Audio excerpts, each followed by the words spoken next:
ഞാൻ താരാഹോട്ടലിൽ ഇടവയിലെ കുറിച്ച് വെണ്ടാപ്പോച്ച എന്ന സിനിമയുടെ ചിത്രത്തിന്റെ ഷൂട്ടിങ്ങിലായി.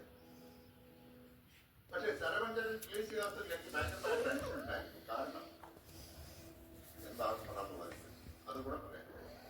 ശരവഞ്ചരൻ ഫസ്റ്റ് കോപ്പി മദ്രാസിൽ വെച്ച് കണ്ടപ്പോൾ സിനിമ ഒരു സദസ്സിൽ മലയാള സിനിമ ചരിത്ര പരിഷത്ത് സദസ്സിൽ വെച്ച് കണ്ടപ്പോൾ എല്ലാവരും മൂടൗട്ടായി പോയി. എന്ത് സിനിമയാണ്? ഒന്നാമത് നായികയുടെ കഥാപാത്രം ശരിയായിട്ടില്ല.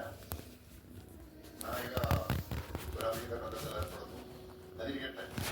മറ്റൊന്ന്, പ്രതികാരം ചെയ്യാൻ വന്ന നായകനെ വില്ലൻ അടിച്ചു വന്ന് പൊക്കയിലെടുത്തു.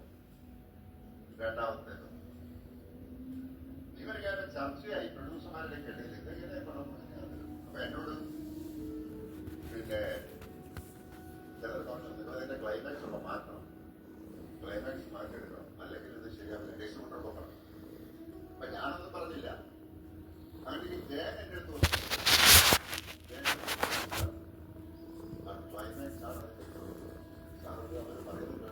ഞങ്ങളൊരു കഴിഞ്ഞാലും വേണ്ട, ഞാനൊരു സിനിമ എടുത്തു കഴിഞ്ഞാൽ അത് സിനിമയാണ്. അത് വളരെയധികം ചിന്തിച്ചിട്ടാണ് ഞാൻ ഓരോ സിനിമ എടുക്കുന്നതും അതിന്റെ ക്ലൈമാക്സ് തീരുമാനിക്കുന്നത്. നമ്മുടെ ജയൻ വിഷമിക്കണം, ജയൻ വളരെ